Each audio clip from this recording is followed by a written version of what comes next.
Cette vidéo reprenant une compilation d'images que vous voyez défiler sur l'écran a circulé sur les réseaux sociaux le 15 mars dernier avec une légende affirmant que ce sont des militaires russes qui ont été déployés en RDC pour venir combattre aux côtés de FARDC dans la guerre qui sévit à l'est de la RDC. Qu'en est-il au juste?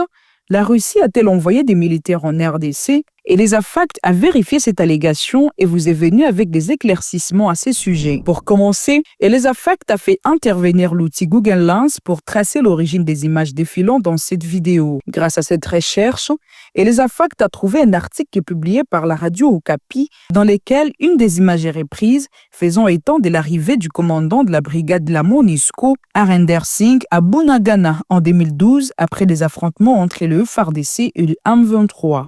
D'ailleurs, l'analyse des indices visuels montre que ce ne sont pas des soldats russes, le casque est bleu, l'uniforme que portent les militaires sur l'image, ainsi que les logos de l'UN sur l'hélicoptère. Quant à la deuxième image, elle est ancienne d'au moins plus de 7 ans, puisqu'elle a été utilisée dans un article du média CA2TEM en 2018 pour illustrer un accord entre le régime de Joseph Kabila, alors au pouvoir, avec la Russie de Vladimir Poutine. Pour ce qui est de la troisième image, elle est relative à une cérémonie funéraire en Tanzanie en 2017, alors que les soldats tanzaniens accueillaient les dépouilles de casques bleus morts à Beni en RDC, tel que le montre la RFI. Toutes ces preuves convergent vers une conclusion. Les soldats russes n'ont pas été envoyés en RDC le 15 mars.